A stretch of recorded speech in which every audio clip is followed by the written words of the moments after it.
welcome. If you've been sent this by someone, I'm sorry, but like, you're welcome. I don't know. You're welcome. You're in for a wild ride. You are, because this is the story of tennis and its culture. And this is only half the story. So if you want to know how tennis works, because you're like, what the heck is tennis? ATP 102, which should be up now. So the entire point of this, entire point of what we're doing, entire point of us talking, writing up the script, all of this stuff, is to be an introduction for new tennis fans, especially with the new Netflix show coming out, which I'm very excited about. I know lots of people are negative. I'm excited about it. My hopes are high. Will I be disappointed?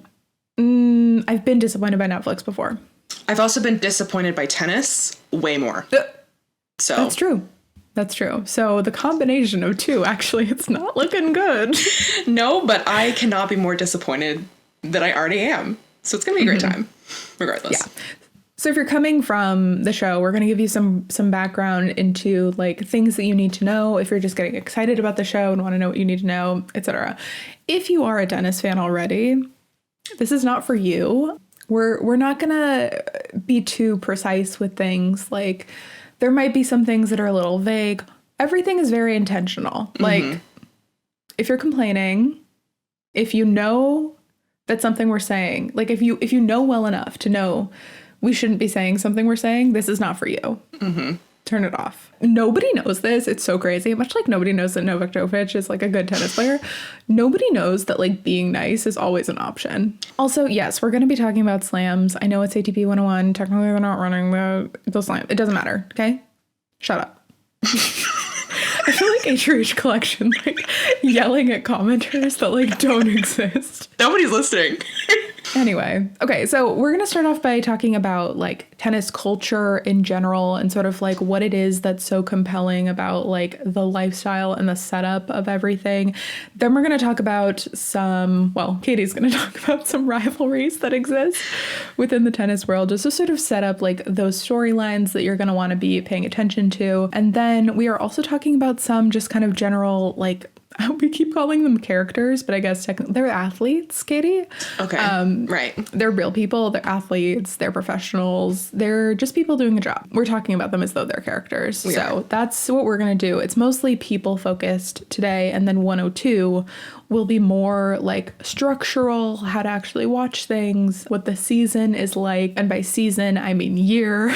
It never ends. It truly never ends. So I'm Miranda, by the way. And I'm Katie. And this is Backhands and Compliments.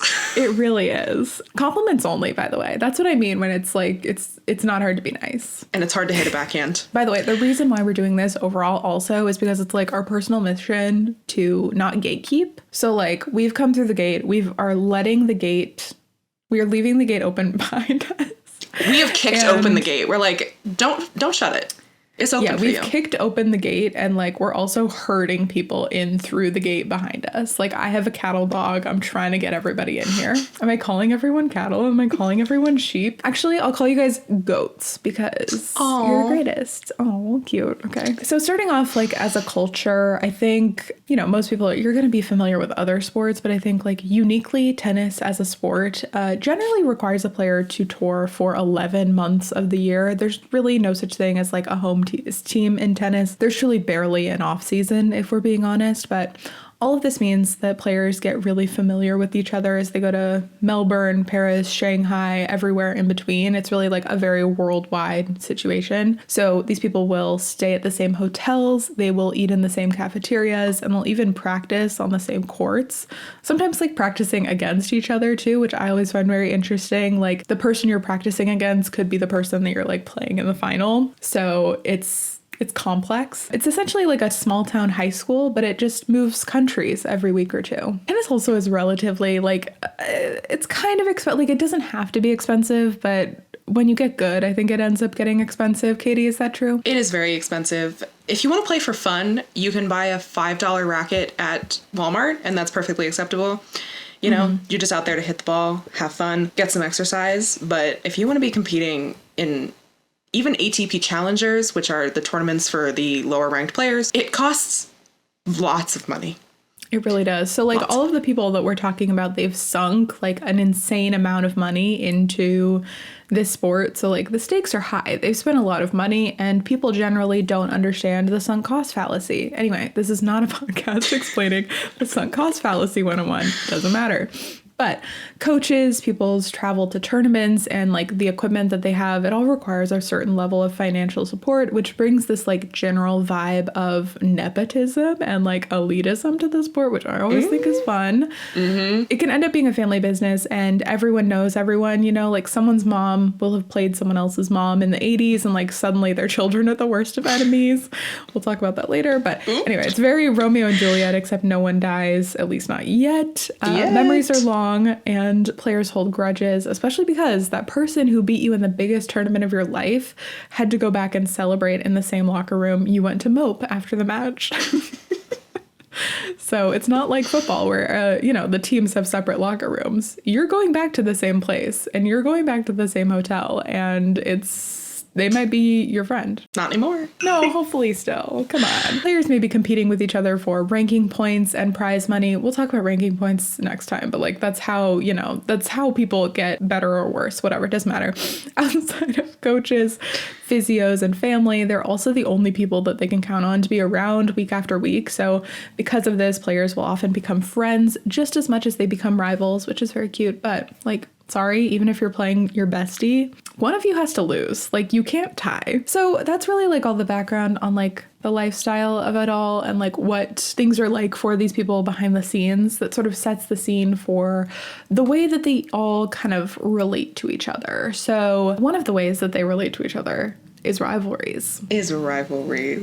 My favorite part of tennis. And I can't talk about tennis rivalries, despite the fact that this podcast will, for by and large, not be about these two people, but they are the cornerstone of tennis rivalries, and that is Rafael Nadal and Novak Djokovic. And like, if you've ever heard of a tennis player, like these are the ones that you've heard of. You might not know what they look like or what they do or anything like that, but like you've heard these names before, right? I hope so. I'm the example of the newbie because I only got into tennis in April. As athletes, they're considered two of the best athletes, like, of any sport of all time. Slay. And from here on out, because I've been watching them for my entire life, I will be referring to them as Rafa and Novak because I feel as though I know them because I have a parasocial relationship because I've been watching them so much. We're really first name girlies here. So it means no disrespect to these two players. It's just a level of familiarity for me. They have actually played each other nearly 60 times in the last 16 years. That's how long they've been on tour. To put that in perspective, for everyone who doesn't know about tennis, which should be everyone who's listening, that is an average of 3.75 matches per year.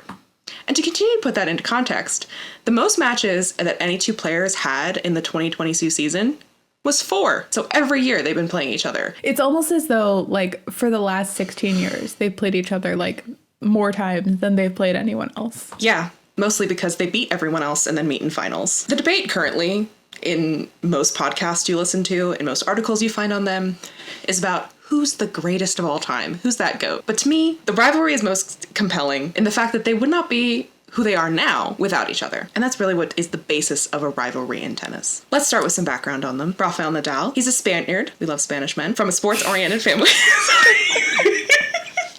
I'm sorry. I mean, I guess do. that's technically true.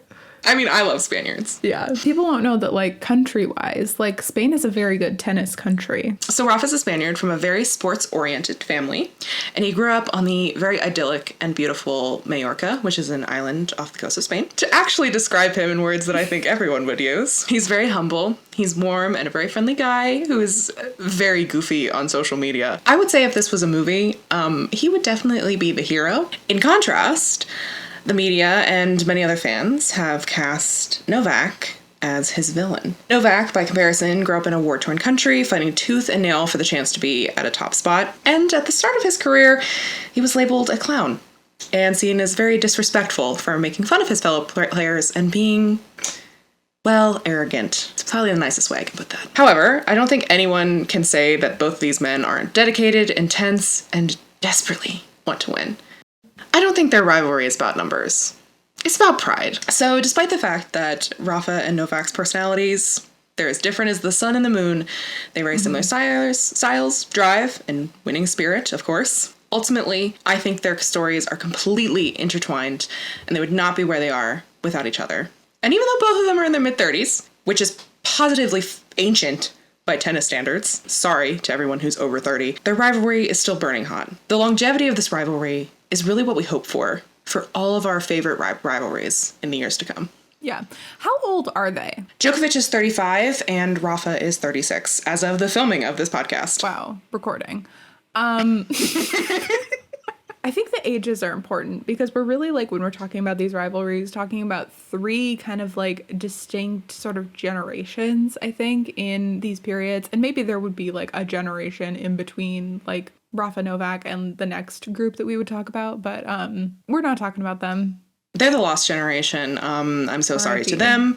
It's also harder to define generations because there are literally tennis players of all ages. How old are these guys? I think these guys are 24 and 26, if that gives you an idea of like how much we're kind of jumping down age-wise. Yes, about 10 years almost. Exactly. Daniil Medvedev and Stefanos Tsitsipas. To say they have a tumultuous rivalry, that'd be an understatement, I would say. And it began when they were quite young, which is important. Most of these have started when they're very young, and then they continue as they grow. It's because generally, like, tennis careers start really young, and you're playing these same people in juniors that you will end up playing, like, when you're 35 and 36, if you're still playing at that age.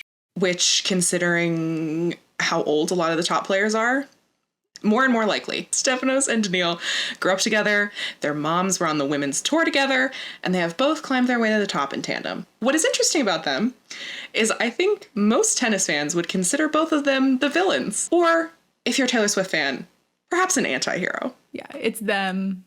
Hi, they're the problem. It's them. It's them. Stefanos Tsitsipas is known for his father coaching him during matches, which is against the rules. Sorry, where's Steph from? Stefanos Tsitsipas is from Greece. However, he is half Russian. Speaking of, Daniil Medvedev, is Russian. Full Russian. Full Russian.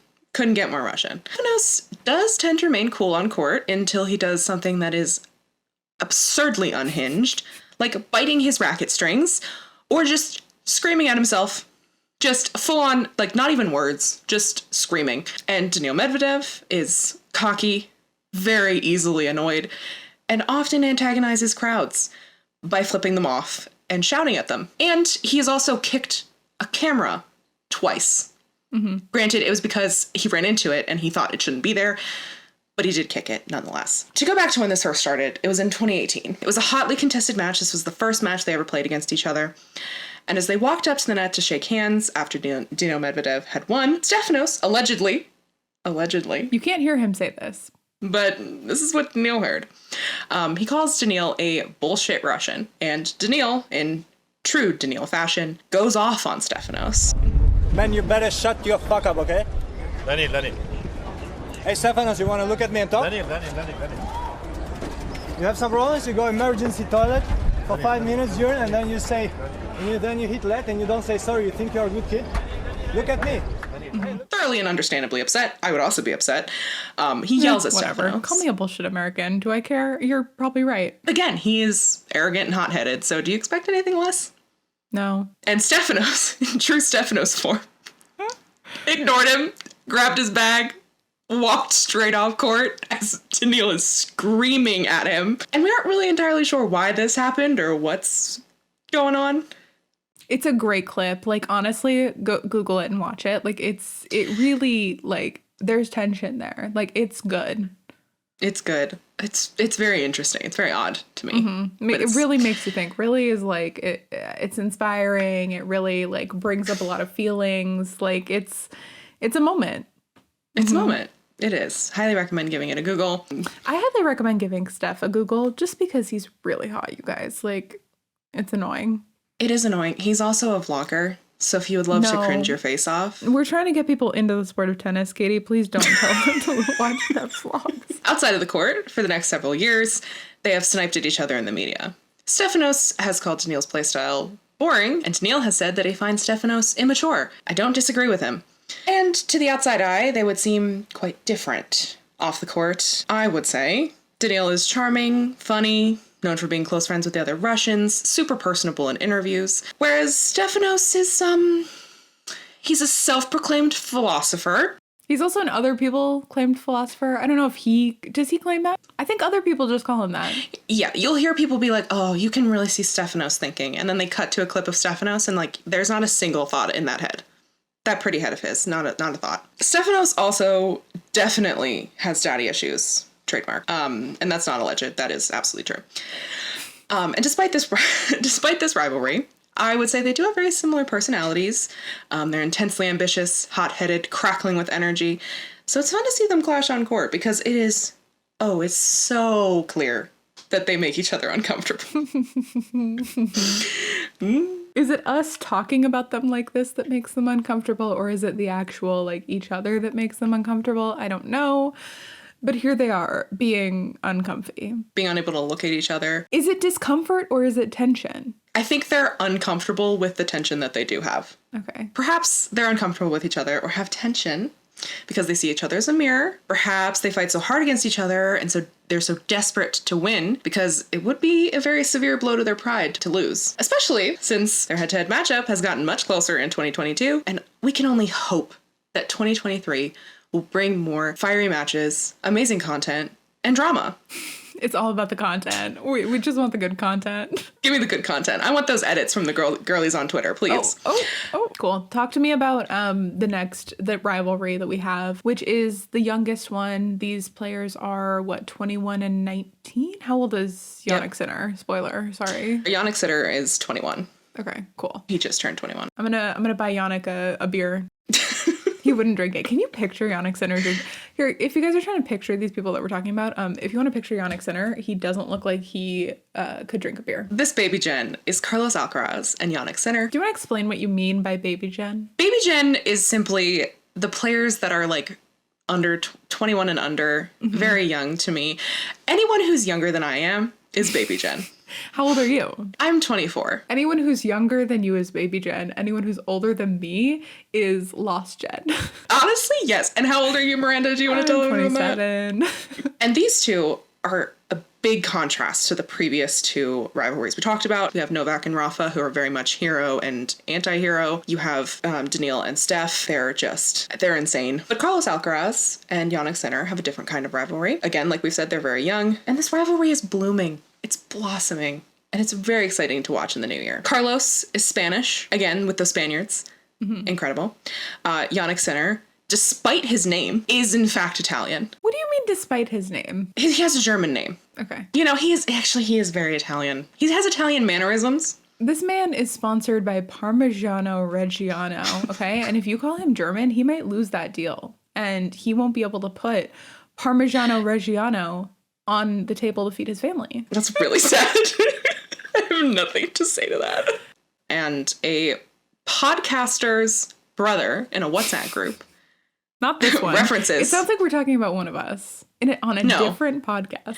On a different podcast. That Katie doesn't even listen to, that I listened to and told you about because I thought this was so good. And that's why I have to cite it, because I didn't come up with this. No. It's specifically about Carlos Alcaraz, but I personally think it also applies to Jannik Sinner. Carlos is described as superheroes coming into their powers, which is just so accurate. It's like, you know that scene in like a Spider-Man movie where like Spider-Man realizes that he can like shoot the web out of his arm? Like that's what it's like, superheroes discovering how strong they are and how much power they have. Like that's what it's like to watch Jannik Sinner and Carlos Alcaraz play a match. Watching them play each other too is like better than watching an Avengers film. I mean, I agree. I don't know if you agree, but like I do.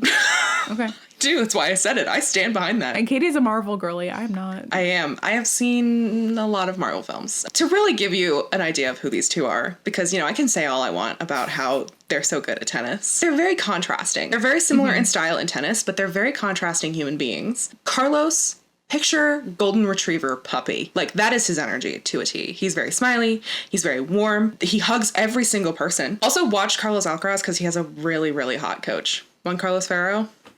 Chef's kiss. Anyway, that has nothing to do with Carlos, but... Katie, the thing that's really funny is I actually haven't watched a Carlos Alcaraz match, but I've watched Juan Carlos Ferrero watch a match. And it was a time. I just think it's funny. I mean, in person, by the way. Well, you told me, because obviously she was texting me when she was at this match, and she was like, I felt the energy shift when Juan Carlos... The energy shifted in, like... It was the moment that Juan Carlos Ferro walked in, like carrying a bag of tennis rackets, like it was so weird.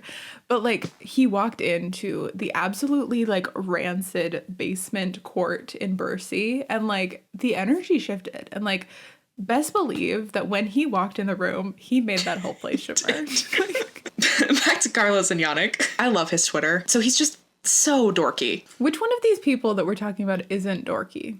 But he's like a very like specifically endearing kind of dorky. He's a little brother kind of dorky. And in comparison, Jannik Sinner is like, he's giving cool guy. He's Italian, still very dorky, but like he's giving influencer with all of his branded content. He's giving capitalist, that's for sure. If you want to learn how to play tennis and you happen to know Italian, he does have a book out that explains tennis and how to play tennis. It is written in Italian though. But they're both very young, so they're both giving baby Jen affectionate dorky. And that's kind of what I love about them. They're just cuties. They're adorable. I think I just summarized the last like 2 minutes into one. They're just cuties. To describe Jannik, he's very tall, he's very lanky, he's very long, and I've described as watching him walk, just generally walk. Newborn baby deer. Newborn baby deer on ice in ice skates. Specifically on ice skates, because there's just like a very nervous energy to it. And then you watch him play tennis and you're like, where did your legs, like what? Yeah. How do you do that? But their rivalry is very different because they actually seem like they're actually friends. Carlos is friends with everyone, so I don't think Jannik Sinner has much choice in that. I tried to hate Carlos for a very long time because he was beating my faves, and it's just simply impossible. He won us over. He's a cutie. What can we say? That's it. That's the rivalries. Yeah, so those are all the rivalries that we have to talk about. So those are like the sets, but here's the thing, like some of these people either don't have rivals or they like kind of do, but like it's not really official. Like I feel like these are sort of the definitive rivalries of those generations. There's rivalries outside of this that you can watch and like have tension with, but these are the three rivalries that I think are the most important when it comes to like understanding tennis rivalries. Yeah. And here's the thing. Every match is a rivalry. That's true, because they're all trying to destroy each other. So, like, there are also some people that maybe part of it is it a little bit that those rivals are, like, not interesting enough to talk about on their own? I don't know. But in terms of the people that we want to talk about kind of by themselves, they don't have specific rivalries yet, but, like, they're coming. That's what 2023 is for. First off, we have Casper Ruud, who I kind of call like Mr. Finals / like final girl. He's really always the bridesmaid, never the bride. And that really makes him like one of the most interesting characters to watch in 2023, I think. I really especially describe him as like a typical Capricorn in that he really puts his head down and he does the work. And then like everyone else looks up and they realize that Casper is about to lap them or that he already has. Losers find excuses and winners find a way. So he's the third ranked player in the world right now, but he seems to really keep a humble attitude, and it helps that he's never actually won like a big title, which I say that and then you're like, wait, I thought he was ranked third. How does he not have any big titles? But of the 5 most competitive and like highest points awarding tournaments last year, Casper was in the final match of 3 of them.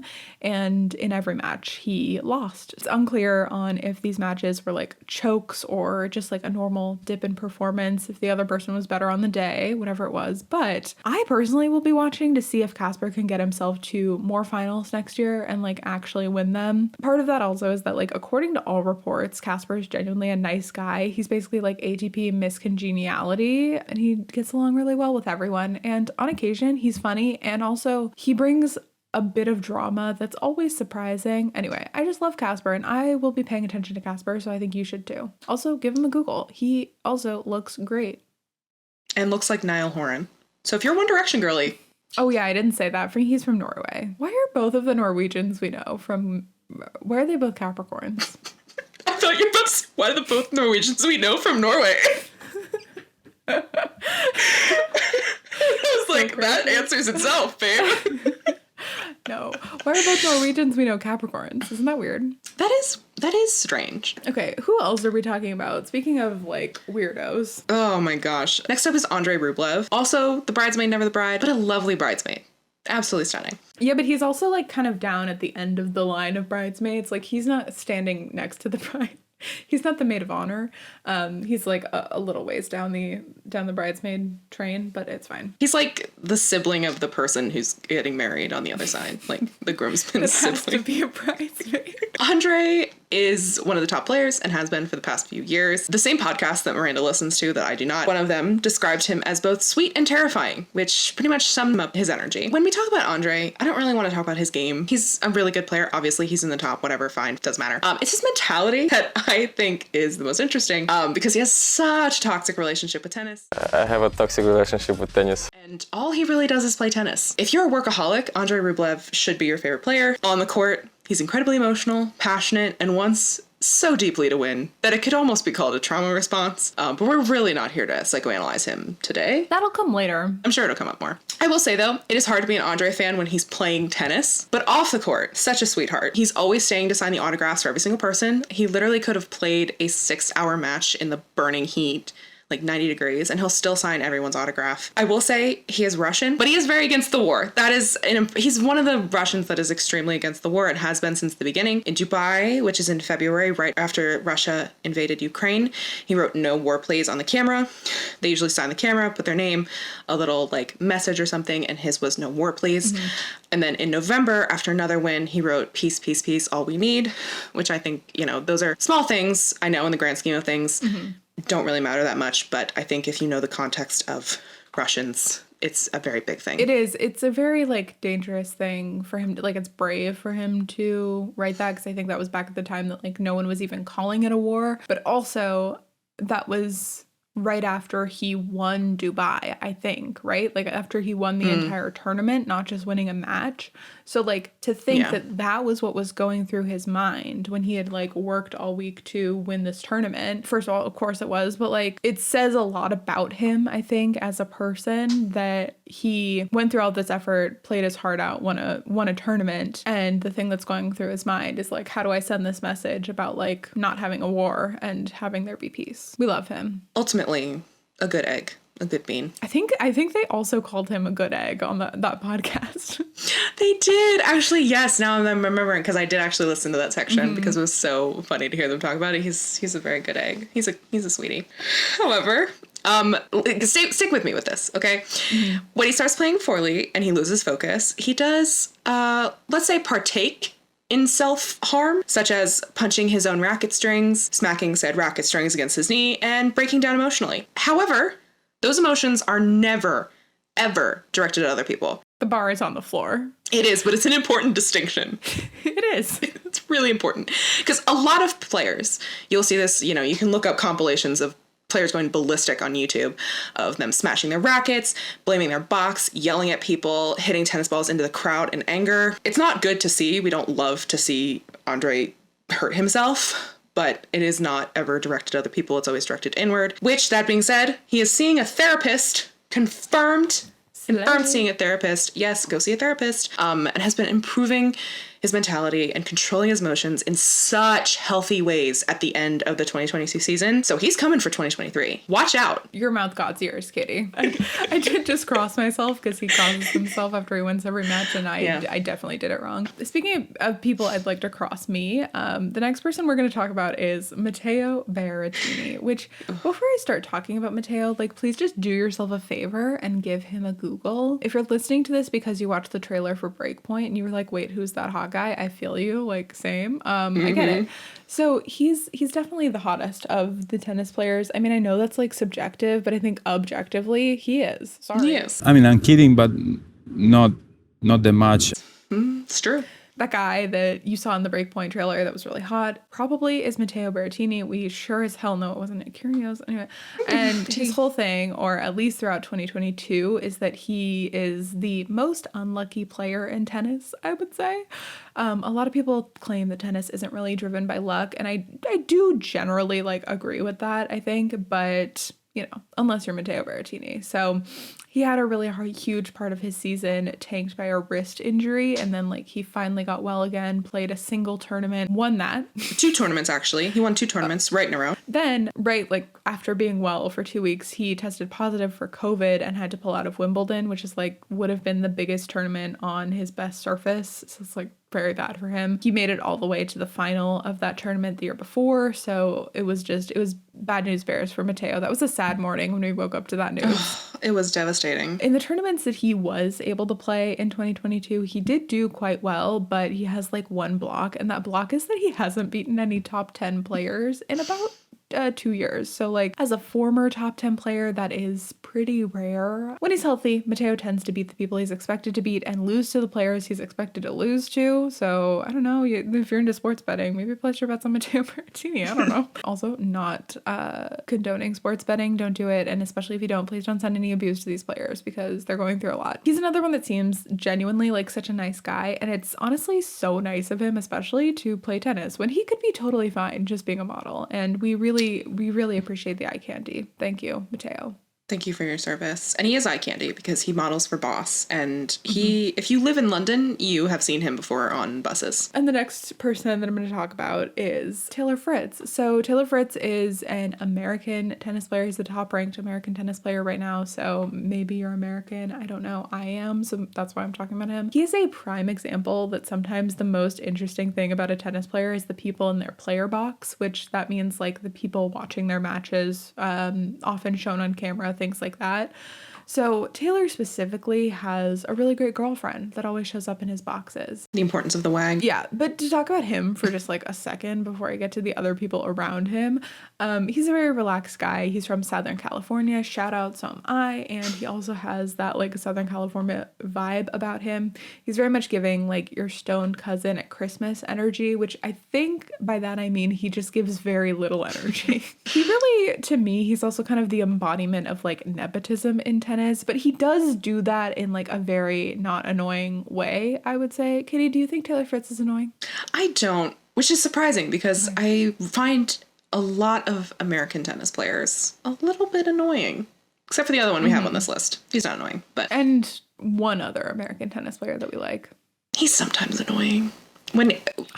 How dare you? When the player we're talking about is Tommy Paul, and he had a mohawk and a mustache at the same time, and that was irritating to me. Yeah, but he was nice enough to wear hats when he had the mohawk. It doesn't erase his crime, You Miranda. didn't even know about that. You forgot about the mohawk. Yeah, because I wanted to have selective memory. So Taylor's mom, this is his nepotism. His mom is a former professional women's tennis player, and like she was a good one too. She was ranked in the top 10 in the world, but it doesn't stop there. His great-great-grandfather invented Macy's.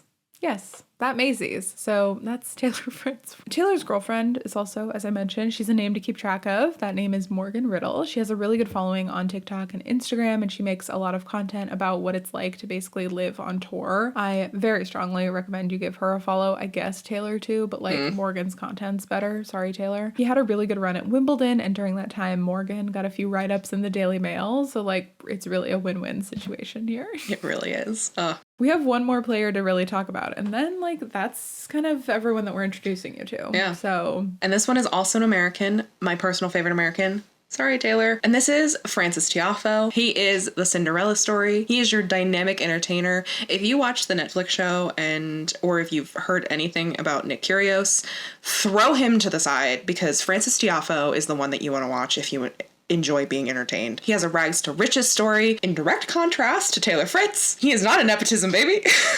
Not at all. And he's very much the underdog, or I consider him an underdog. He's really close friends with Taylor and a lot of the other Americans. You'll see them kind of traveling in a unit. They all kind of have their personality archetypes. They're very fun to watch. I will say, it does say a lot about how nice Francis is that you still like him even though he beat Andrey in one of the most heartbreaking matches we've ever watched. It does say a lot. I'm sorry for reminding you of that, Thanks. but I just need the people to know. Like, normally you wouldn't like that person, but we do like Francis still. It's true. If you couldn't tell by my description of Andrey Rublev, he is in fact my favorite player. I love him with every inch of my being. And Frances Tiafoe beat him, and perhaps it was so devastating, but it was a great match. And I can't hate Francis. Describing Francis, he is so much fun.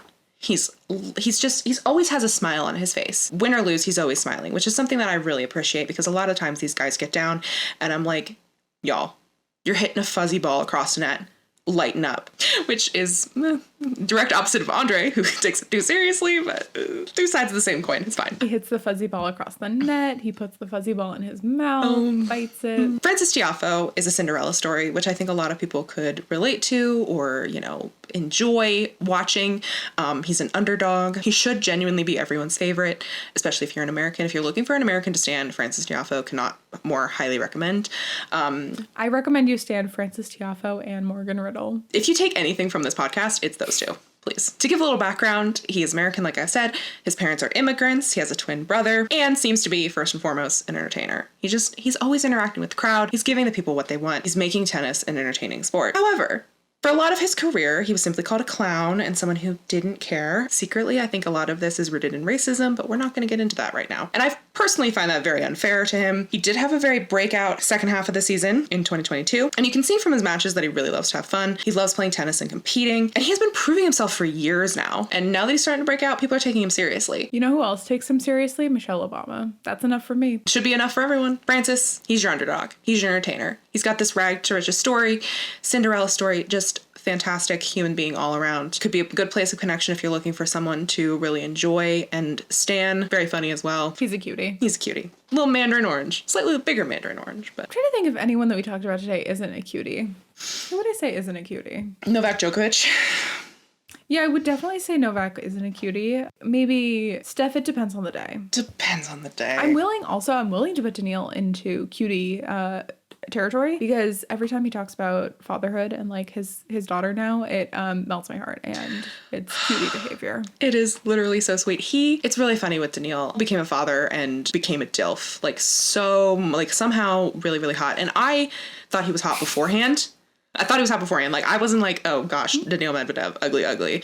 He's ugly hot. I'm like, whoa, hot, okay? Yeah, are you working on the ugly, hot, ugly Punnett square? I am. I have it. Yeah. I want to see it. I want to see the progress. We'll put it on the Instagram. So yeah.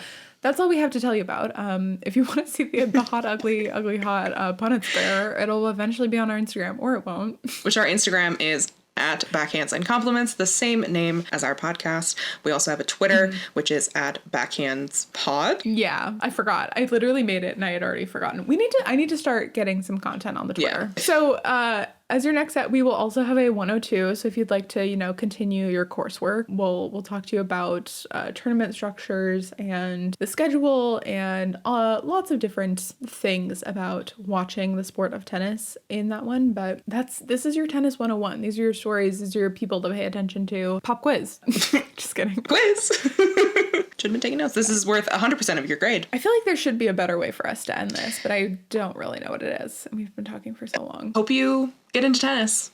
And if not, I hope you had an enjoyable time. The other thing that I want to say is, if you have any questions, if any of the stuff that we said was confusing, our DMs are open and I would very much like to hold your hand and walk you through these gates because it is a fun time. So if this podcast didn't answer any of your questions, send them to us on Instagram and I will send you a voice memo. That's your own personal podcast answering any questions you might have. That's not true. I will probably type things out, but I'm here to answer any questions you have. I probably won't do as good of a job answering them as Katie, but I will give you the beginner's perspective because that's my bag. Subscribe. Is that what people do on podcasts? Subscribe to hear more. And we will kind of keep this newbie perspective in mind as we go on. However, I'm not gonna lie, there will be more inside jokes and stuff to come. But again, if you have questions, if you're what the hell does this inside joke mean? Why do you guys keep saying ya-gate? I'll tell you. We will. And yeah, if we get enough questions and people are confused enough, we might just make 101.2. 103, 104, etc. It's a full radio station up in here. Thank you so much for listening. Thank you for coming along this journey with us. And we're so happy to have you. We're so happy to have you here halfway through the gate. The rest of the gate will be coming soon. Yep. And then I'm closing it behind you and locking it forever and keeping you in here with us. It's you can't leave. Instead of gatekeeping, it's more like fly trap keeping. It's anyone can come in, but you can't leave. You wanna leave? Good luck. Good luck. We're not letting you go. You're part of the family now. That's so threatening. There's an emergency exit if you guys want to get out. Bye. Bye.